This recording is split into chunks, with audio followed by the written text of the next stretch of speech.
Hola, es un placer tenerte aquí. Antes de comenzar, suscríbete al canal y dale like al vídeo. Me llamo Lucía Martín y durante años creí que mi vida era como una de esas novelas sin sobresaltos, una historia sencilla donde el amor bastaba para sostenerlo todo, pero ahora, al mirarme al espejo, ya no reconozco a la mujer que fui.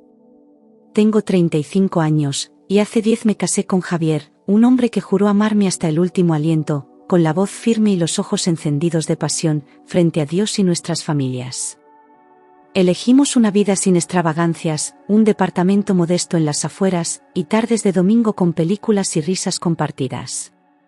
Yo trabajaba como maestra de primaria, él en una empresa de seguros, y juntos construimos una rutina que me hacía sentir segura, protegida, amada. No éramos ricos ni teníamos grandes ambiciones, pero lo que nos unía parecía fuerte, inquebrantable, casi sagrado. Hoy, sin embargo, al recordar esos días, algo dentro de mí se rompe, porque no sabía que el amor también podía esconder veneno. Siempre pensé que nuestro matrimonio era estable, no perfecto, pero sí construido sobre bases sinceras. No necesitábamos joyas ni viajes exóticos para ser felices, con una pizza casera y su mano sobre la mía, el mundo parecía estar en paz. Javier solía despertarme con besos en la frente y preparar el café antes de irse al trabajo. En las noches, hablábamos de cosas pequeñas, el perro del vecino, una serie nueva, el precio del aceite. Yo creía que eso era amor real, constante, simple y verdadero. Pero hace unas semanas, algo comenzó a torcerse, casi imperceptible, como una corriente fría que entra por una rendija y va apagando el calor sin que te des cuenta. Javier ya no me miraba como antes, ni me tocaba como antes, ni me hablaba como antes. Había en su voz una prisa, una distancia, un tono que me hacía sentir fuera de lugar en mi propia casa. Dejó de hacer preguntas sobre mi día, y cuando yo hablaba, su atención parecía en otro sitio. Empecé a preguntarme si había hecho algo mal. Las cenas se volvieron momentos de incomodidad, donde los cubiertos hacían más ruido que nuestras voces. Yo servía la comida con una sonrisa tensa, intentando rescatar algo de nosotros, pero él apenas comía y siempre tenía prisa por irse al despacho. Las risas desaparecieron sin que nos despidiéramos de ellas, como si nunca hubieran existido. Sus ojos, que antes me desnudaban con ternura, ahora pasaban por mí como si fuera una sombra. A veces, el silencio dolía más que cualquier palabra cruel. Cuando por fin reuní el valor para preguntarle si todo estaba bien, si había algo que yo no sabía, su respuesta era siempre la misma: es el trabajo. Me lo decía sin mirarme, sin detener lo que hacía, como si no mereciera más explicación.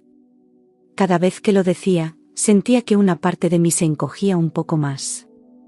Yo quería creerle, necesitaba creerle, porque aceptar otra cosa habría sido abrir una herida que aún no estaba preparada para enfrentar. Pero su voz ya no sonaba cansada, sonaba vacía. Fue entonces cuando empecé a notar su obsesión repentina con el móvil, ese aparato que antes olvidaba en cualquier rincón de la casa. Ahora lo llevaba consigo hasta el baño, lo ponía bajo la almohada por las noches y lo mantenía en silencio. Si sonaba, salía del salón para contestar, como si yo no pudiera o no debiera escuchar. Nunca lo dejaba cargando lejos, y hasta desactivó las notificaciones de la pantalla. Fue imposible no sentir que escondía algo. Un día, sin querer, pasé cerca mientras él usaba el móvil y vi cómo bloqueaba la pantalla con una rapidez instintiva, casi como si yo fuera un ladrón. Su expresión cambió, se tensó, como si me hubiera atrapado en medio de un crimen. Fingí no haber notado nada, pero mi corazón comenzó a latir con fuerza. Esa reacción no era la de alguien que solo revisa correos del trabajo. Empecé a observarlo con otros ojos, y el amor se fue tiñendo de desconfianza.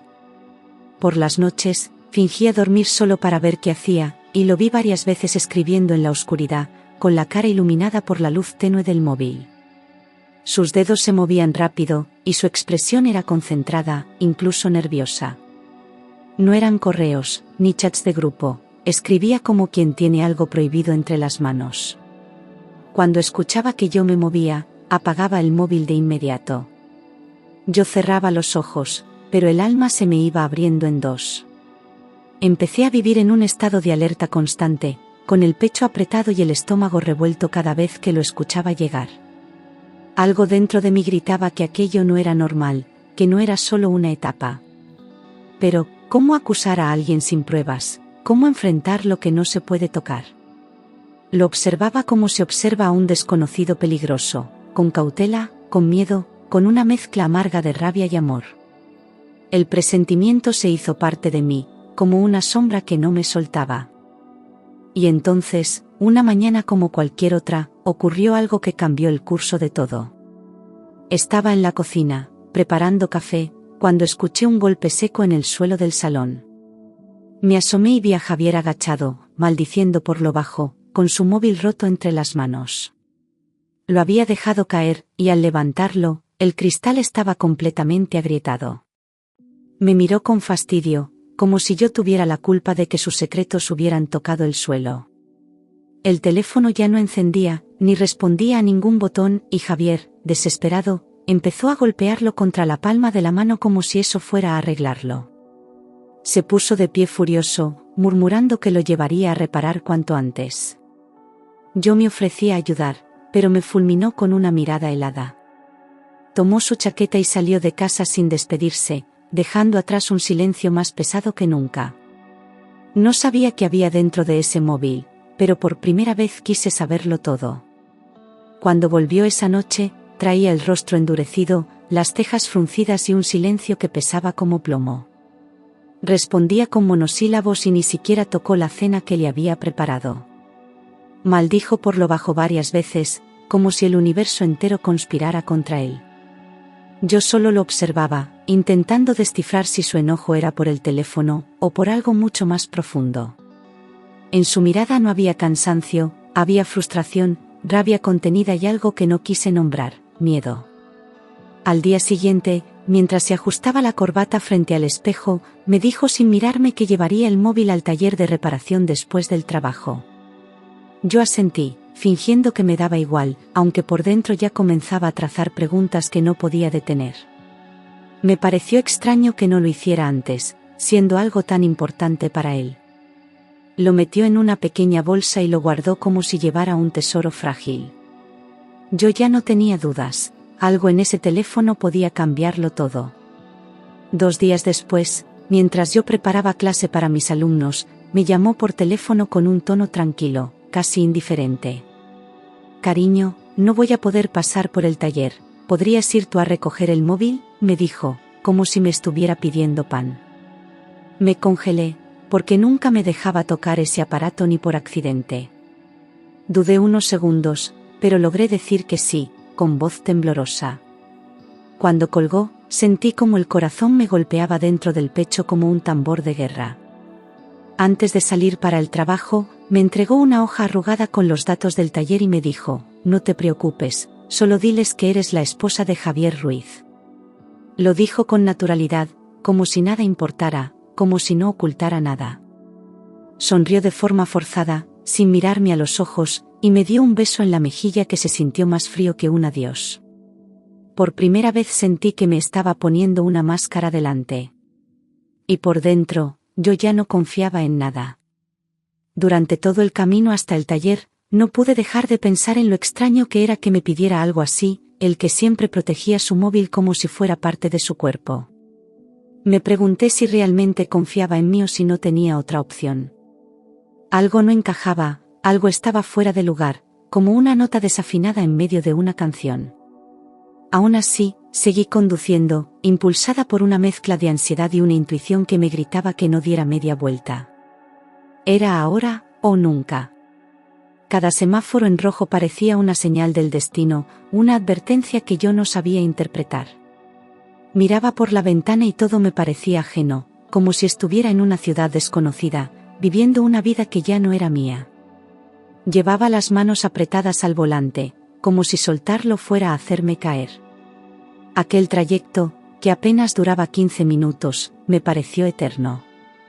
Cuando por fin aparqué frente al local, tuve que quedarme un momento sentada, respirando hondo, antes de entrar.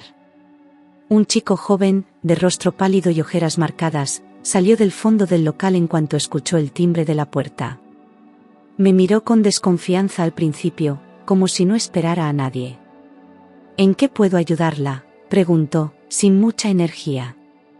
Le di el nombre de Javier Ruiz, y al oírlo, cambió por completo, su espalda se tensó y sus ojos se volvieron serios. Supe, en ese instante, que algo no estaba bien. Y él también lo sabía. El técnico me miró durante varios segundos antes de hablar de nuevo, como si estuviera dudando si debía decir algo más. ¿Es usted la esposa de Javier Ruiz?, preguntó finalmente, con una voz tan baja que casi no pude oírla. Asentí, aún sin entender qué estaba pasando, con un nudo formándose en la garganta. El chico tragó saliva y miró hacia la parte trasera del local, como buscando confirmación invisible. Luego volvió a mirarme con una expresión completamente distinta, miedo. En ese momento, sentí un escalofrío recorrerme la espalda, como si algo invisible me envolviera. Todo mi cuerpo reaccionó antes que mi mente. Supe, con una certeza inexplicable, que estaba a punto de escuchar algo terrible. El corazón me latía en los oídos y las manos comenzaron a sudarme. ¿Por qué está tan nervioso?, le pregunté, intentando sonar firme. Él no respondió de inmediato. Solo bajó la mirada, y después, muy despacio, me lo dijo. Señora, cancele las tarjetas, cambie las contraseñas y huya de inmediato. Esa fue su frase, seca, contundente, como un disparo al alma. Me quedé paralizada, sin entender, sin saber si aquello era una broma macabra o el principio de una pesadilla. ¿Qué ha visto?, le pregunté, sintiendo que el suelo comenzaba a tambalearse bajo mis pies. Él no respondió al instante, solo caminó hasta el mostrador, sacó el móvil reparado, y me lo mostró. Y lo que vi allí me rompió por dentro. Me quedé inmóvil, sin comprender del todo lo que acababa de escuchar. ¿Por qué dice eso?, logré preguntar, sintiendo como la voz me temblaba más que las manos. El técnico no me miraba directamente, como si temiera herirme con la verdad. A mi alrededor, el taller parecía desvanecerse, reducido a un zumbido lejano. Sentí que algo muy oscuro se estaba abriendo ante mí, algo que iba a cambiar mi vida para siempre. El chico respiró hondo, se pasó una mano por el cuello y encendió la pantalla del móvil con cuidado, como si sostuviera una bomba a punto de explotar. Mire usted misma, murmuró. En la pantalla aparecieron mensajes recientes, conversaciones privadas llenas de nombres, fechas y promesas.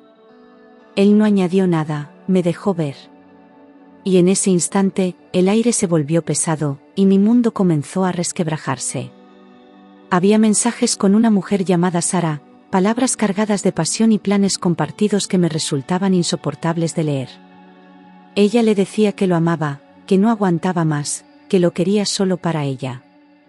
Mis ojos corrían por las frases, incapaces de detenerse, mientras el corazón me golpeaba el pecho con violencia. Todo lo que yo creía conocer se desmoronaba frente a una pantalla. Javier tenía otra vida, y otro amor. Entre los mensajes, uno destacó sobre todos: no puedo esperar más, ¿cuándo lo harás? Sentí un nudo en el estómago tan fuerte que me dejó sin aire. No entendía a qué se referían, pero la pregunta me heló la sangre. El técnico me observaba con lástima, como si supiera lo que vendría después. Seguí deslizando el dedo, temblando, hasta encontrar la respuesta de Javier, y entonces lo comprendí todo. Pronto. Ya he comprado las gotas. Diré que fue un infarto. Esa línea se grabó en mi mente como una cicatriz ardiente. Me llevé la mano a la boca, intentando contener un grito que no salió. Las piernas me fallaron y tuve que apoyarme en el mostrador para no caer. El técnico me ofreció ayuda, pero yo solo podía mirar la pantalla, incapaz de asimilar que el hombre con el que dormía planeaba mi muerte.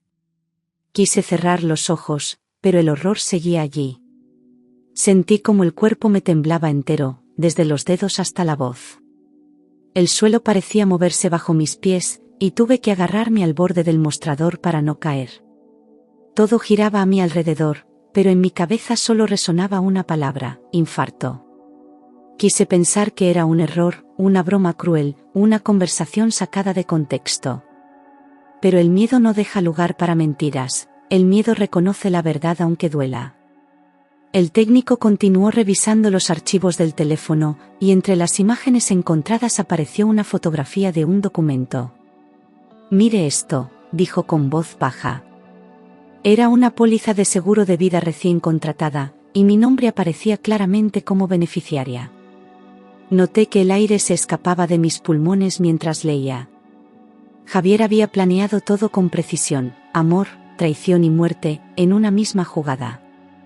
Allí estaba, frío, innegable, Lucía Martín, beneficiaria, Javier Ruiz Álvarez. Sentí una mezcla de repulsión y vértigo, como si el alma quisiera salirse del cuerpo. Aquello no era solo una infidelidad, era una sentencia firmada. Yo era su inversión, su salida, su cifra en un papel. Nunca imaginé que mi nombre, el mismo que él decía con ternura, acabaría siendo parte de su plan para matarme. En la parte inferior del documento, el monto brillaba como un insulto, 300.000 euros.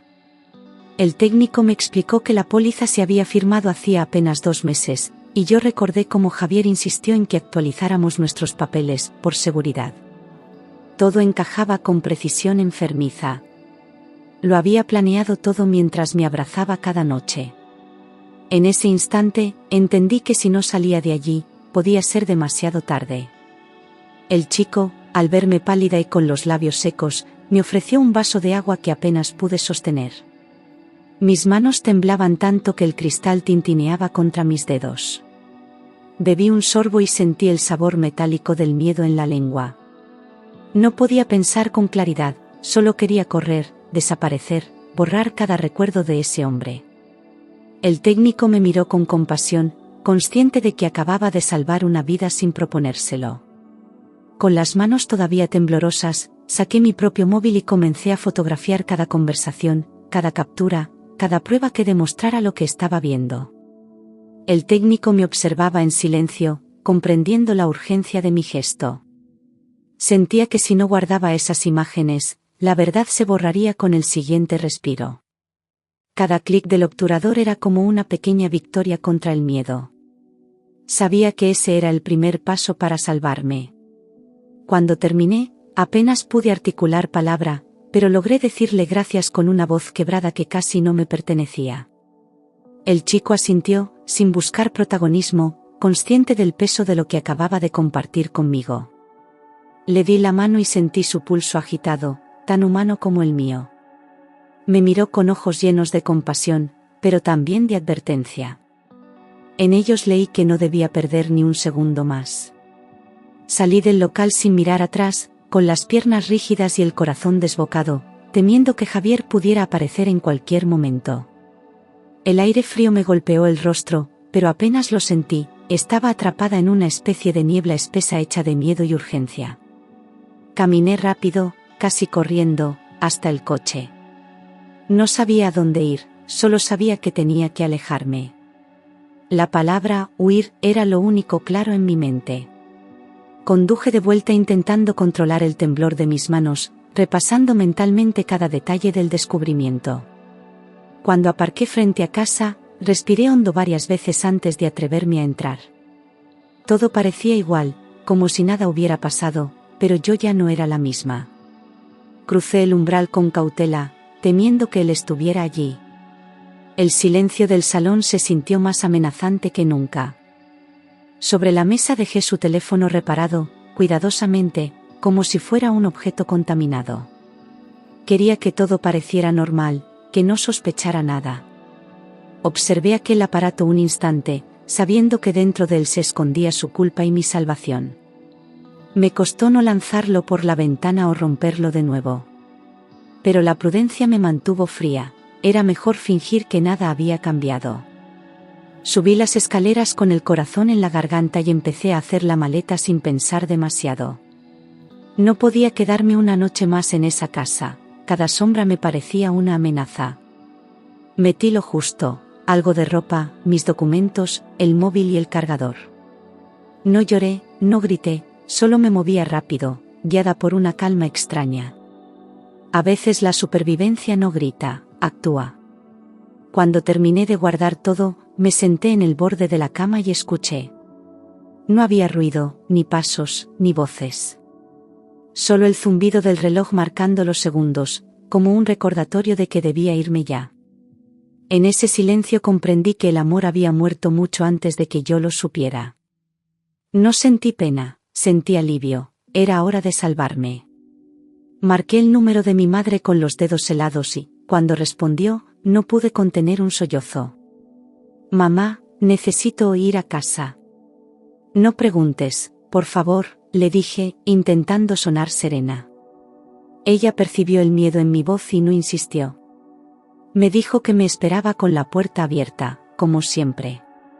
Colgué y me quedé un momento con el móvil en la mano, respirando despacio, preparándome para el último paso.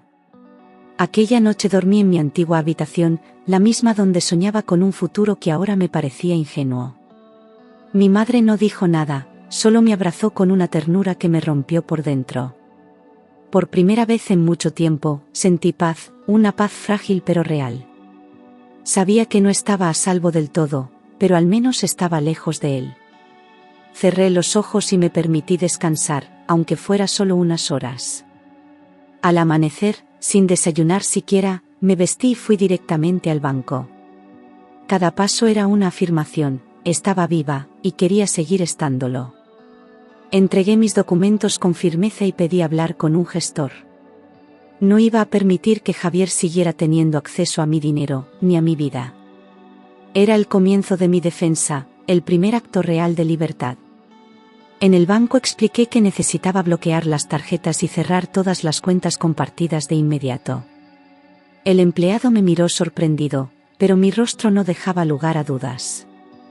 Cada firma que estampaba en los formularios era un corte más con mi pasado, una línea que separaba la vida del peligro. Pensaba en Javier, en su rabia cuando descubriera lo que había hecho. No me importaba, por primera vez, no tenía miedo. Después de salir del banco, fui directamente a la comisaría, sosteniendo el móvil con las pruebas como si llevara un corazón ajeno entre las manos. Conté lo esencial al oficial de guardia, que me condujo a una sala aparte. Me temblaba la voz, pero no retrocedí. Sabía que si guardaba silencio, le estaría entregando mi destino. Y yo ya había aprendido que el silencio mata. Ante la gente que tomó mi declaración, mostré las fotos, los mensajes, las capturas de la póliza. Le relaté todo, las gotas, el seguro, las conversaciones con Sara, el plan frío y meticuloso. Cada palabra salía de mí como una descarga eléctrica. Me miraba con incredulidad y horror, pero también con respeto. Cuando terminé, sentí que el peso que cargaba sobre el pecho empezaba, al fin, a ceder. Los agentes se miraron entre sí, sin saber muy bien qué decir al principio. Uno de ellos tomó el teléfono con cuidado, revisó las pruebas y frunció el ceño. «Esto es grave, muy grave», murmuró. En pocos minutos ya estaban imprimiendo copias, sellando documentos, iniciando un protocolo urgente. Yo observaba todo desde mi asiento, con la mente nublada y una sola certeza: había hecho lo correcto. Esa misma tarde solicitaron una orden de protección para mí, y un patrullero me acompañó de vuelta a casa de mi madre. Me explicaron que Javier sería notificado en breve y que debía evitar cualquier contacto con él. Escuchar su nombre me provocó un escalofrío. Agradecí en silencio aquella red de seguridad que ahora me rodeaba. Por primera vez en días, sentí que alguien me creía. Aún con protección, las noches seguían siendo una batalla contra mis propios pensamientos. Cualquier ruido me hacía sobresaltar, cualquier sombra me parecía su figura. Mi madre intentaba distraerme, pero yo apenas dormía. Vivía con la sensación de que, en cualquier momento, él aparecería para terminar lo que no había podido lograr. El miedo es un huésped que no se va fácilmente. 2 días después, me llamaron desde la comisaría. Javier había sido notificado y, según me dijeron, se quedó pálido, sin palabras, cuando le informaron de la denuncia. No intentó llamarme ni aparecer por casa, lo cual me inquietó aún más. Sabía que su silencio no significaba aceptación, sino cálculo. Era un hombre que no soportaba perder el control. Y ahora todo su mundo se derrumbaba. Una semana después supe que había dejado nuestro piso y se había mudado con su amante. Lo confirmé a través de un vecino que me escribió con cautela. No sentí dolor, ni rabia, solo una extraña calma. Era como ver una puerta cerrarse lentamente, sin ruido, pero con un eco definitivo. Lo que un día fue hogar, ya solo era escenario de una mentira. La fiscalía abrió un caso por intento de homicidio y fraude a las aseguradoras. Me citaron varias veces para ampliar la declaración y entregar copias certificadas de las pruebas. Los agentes trabajaban rápido, sabían que cada día contaba. Mientras tanto, yo intentaba recomponer mi vida, aunque el pasado aún me perseguía en sueños. No buscaba justicia por venganza, sino por dignidad. Cuando detuvieron a Sara, la mujer negó todo al principio, diciendo que los mensajes estaban manipulados.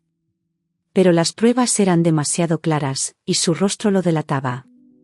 Intentó culpar a Javier, luego retractarse, luego llorar. Yo observé las noticias desde casa, con un nudo en el estómago.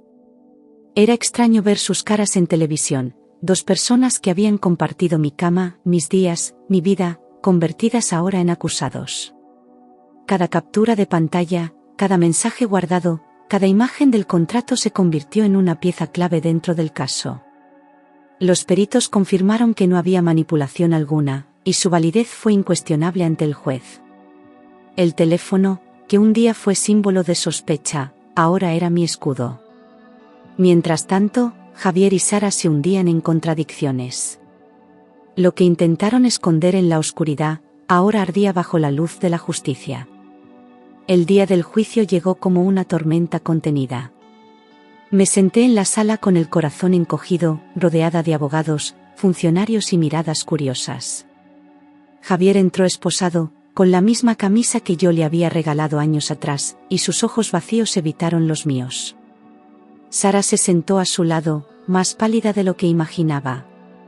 Nadie dijo mi nombre en voz alta, pero yo lo sentía retumbar en cada rincón del tribunal. Tras horas de declaraciones, pruebas leídas y silencios más elocuentes que cualquier palabra, el juez se levantó para anunciar la decisión. Todo se detuvo, incluso el aire. Culpable, dijo con voz firme, por tentativa de homicidio y fraude documental. Un murmullo recorrió la sala, mientras Javier apretaba los dientes y Sara se derrumbaba en lágrimas. Yo no lloré, no grité. Solo bajé la cabeza y respiré por primera vez sin miedo. 15 años de prisión. Esa fue la condena que cayó sobre el hombre al que había amado, al que había confiado mi vida. No mostró ni una palabra de arrepentimiento, ni una mirada de disculpa. Solo frialdad, como si aún creyera tener razón. La justicia fue lenta, pero llegó como una llama que purificaba. Salí de la sala sin volver la vista atrás, decidida a no cargar nunca más con su sombra. Cuando crucé la puerta del juzgado, sentí como el peso que me aplastaba el pecho se disolvía poco a poco. No fue euforia, fue un alivio denso, silencioso, como cuando te despiertas de una pesadilla larga. Por fin, estaba viva de verdad. Caminé por la acera sin rumbo, sintiendo el sol en la cara como si fuera la primera vez. Nadie sabía quién era yo, y eso, por fin, me hacía libre. Pasaron unos días antes de atreverme a volver al taller. Quería darle las gracias a aquel chico que, sin buscarlo, me había salvado la vida.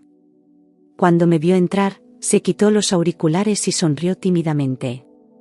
Le extendí la mano con fuerza, con gratitud, con algo que parecía cariño. No sé cómo agradecerte lo que hiciste, le dije. Y su respuesta me acompañará siempre. A veces, reparar un móvil es reparar un destino, murmuró, como si no supiera la dimensión de su frase. Me reí por primera vez en mucho tiempo, una risa suave, liberadora, sin dolor. Me ofreció un café, lo rechacé con cariño, pero me quedé un par de minutos más. Él no preguntó nada más, entendía que algunas heridas no necesitan ser explicadas. Me fui sabiendo que había encontrado un ángel en el lugar más inesperado. Pocos meses después, decidí dejar Madrid y empezar de nuevo en Valencia. No fue fácil empaquetar una vida, pero tampoco quise llevar nada que oliera a él. Alquilé un piso pequeño cerca del mar, con ventanas grandes y paredes blancas. Allí todo era distinto, los olores, los sonidos, el cielo. Me prometí que esa vez, la historia la escribiría yo. Encontré trabajo en una librería de barrio, de esas donde el silencio habla más que las palabras. La dueña, una mujer amable y solitaria, me recibió sin preguntas. Pasaba los días entre páginas, historias y café caliente, sintiendo como el alma volvía a su sitio. Nadie sabía mi pasado, y yo no necesitaba contarlo. Por primera vez, el presente era suficiente. Y entonces conocí a Andrés, un cliente habitual que venía cada semana a buscar novelas de historia. Tenía una mirada tranquila, una voz pausada y una risa que no pedía permiso. Empezamos hablando de libros, seguimos compartiendo cafés, y sin darme cuenta, comencé a esperar sus visitas. No me pidió nada, solo estuvo ahí, con una paciencia que curaba. El amor, cuando es verdadero, no entra como tormenta, llega como brisa. Con Andrés aprendí que el amor no siempre nace del fuego, a veces florece del silencio compartido y la mirada que no exige. Empecé a confiar de nuevo, no porque él lo pidiera, sino porque su presencia me devolvía la calma. Me mostró que no debía tener miedo de ser vulnerable, que el pasado no me definía. Con cada gesto, me ayudó a reconstruirme, ladrillo a ladrillo. Y yo, por fin, me permití amar sin dolor. Juntos construimos un hogar sencillo, sin fantasmas ni mentiras, donde el sonido de las risas reemplazó al eco del miedo. Aprendí a dejar las puertas abiertas sin sentir amenaza, y a dormir sin mirar el reloj. Pusimos plantas en la terraza y fotos nuevas en las paredes, llenando el espacio de vida. Andrés no ocupó un vacío, construyó conmigo algo nuevo. Y eso, después de todo, era la mayor victoria. A veces, cuando suena un teléfono de madrugada, todavía me estremezco.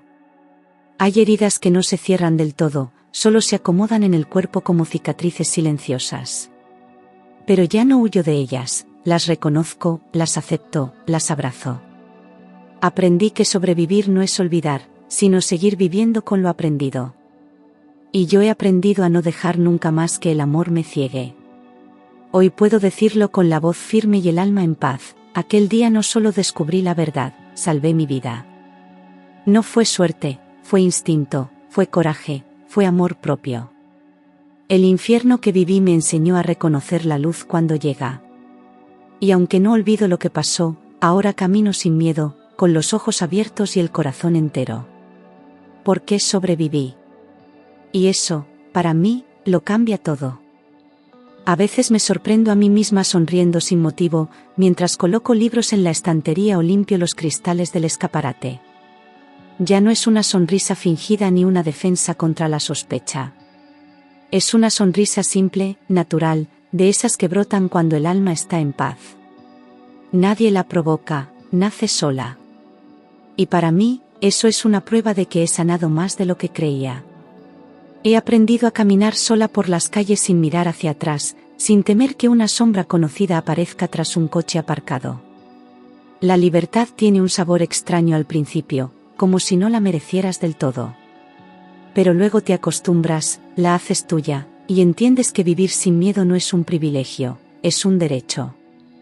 Uno que me costó demasiado, pero que ahora defiendo con uñas y alma. A veces pienso en las mujeres que aún no saben lo que ocurre a su alrededor, las que aún creen que aman a alguien que las está destruyendo en silencio. Me gustaría abrazarlas, decirles que se puede salir, que la intuición no miente, que el miedo no es una exageración. Porque yo estuve ahí. Y si hoy estoy viva, es porque decidí escuchar ese temblor que se convirtió en mi salvación. No guardo odio por Javier. Sería como permitirle quedarse dentro de mí una vez más. Lo que hizo ya no tiene poder sobre mí. No olvido, pero tampoco permito que me consuma. Le quité el control el día en que decidí hablar, el día en que dejé de preguntarme, ¿por qué yo? Y comencé a decir, ¿y ahora qué voy a hacer con mi vida? Y desde entonces, cada día ha sido una respuesta. El amor, lo aprendí a golpes, no puede doler. No puede esconderse, ni manipular, ni controlar. El amor no tiene secretos que amenazan, ni silencios que matan. El amor no hace que temas por tu vida cuando la casa se oscurece. Andrés me enseñó eso sin decirlo, con sus gestos lentos, con su forma de escuchar sin interrumpir. Y gracias a él, también aprendí a escucharme a mí misma. A veces, en las tardes tranquilas, escribo pequeñas notas en un cuaderno azul. No busco contar lo que pasó, sino recordar quién soy ahora. Escribo sobre mi nueva rutina, sobre las flores que plantamos en el balcón, sobre las charlas con los clientes. Me regalo esas palabras como quien riega una planta. Porque aunque el pasado me marcó, soy yo quien decide cómo florezco. Conservo la cicatriz, sí, pero no la escondo. Es parte de mi historia, como el acento de una voz que ha aprendido a hablar más firme. Cuando alguien me pregunta por mi vida anterior, no entro en detalles, pero tampoco miento. No me avergüenzo de haber amado, ni de haber confiado. Me avergonzaría de haberme quedado. Pero no lo hice. Y eso me salvó. Hay noches en las que me despierto sobresaltada, con imágenes borrosas y el corazón acelerado. Pero ya no me paralizan. Me levanto, bebo un vaso de agua, y vuelvo a acostarme junto a alguien que respira en paz. No me abraza para calmarme, no necesita hacerlo. Mi calma está dentro de mí. Porque aprendí que el miedo no desaparece, se doma. Y ahora soy yo quien lleva las riendas. He perdonado a la mujer que fui. Aquella que dudó de sí misma, que quiso creer, que se aferró a una promesa vacía. No la juzgo. Ella hizo lo que pudo con lo que sabía en ese momento. La abrazo desde aquí, desde este presente donde soy más fuerte, más libre, más mía. Sin ella, sin su valentía herida, yo no estaría aquí. Y ahora, cuando cierro la librería por la noche y salgo de la mano de Andrés, sé que no todo final feliz necesita fuegos artificiales. A veces basta con caminar en silencio junto a alguien que no te miente. A veces basta con saber que llegaste a casa y que nadie quiere verte desaparecer. A veces basta con respirar y saber que estás viva. Y eso lo es todo.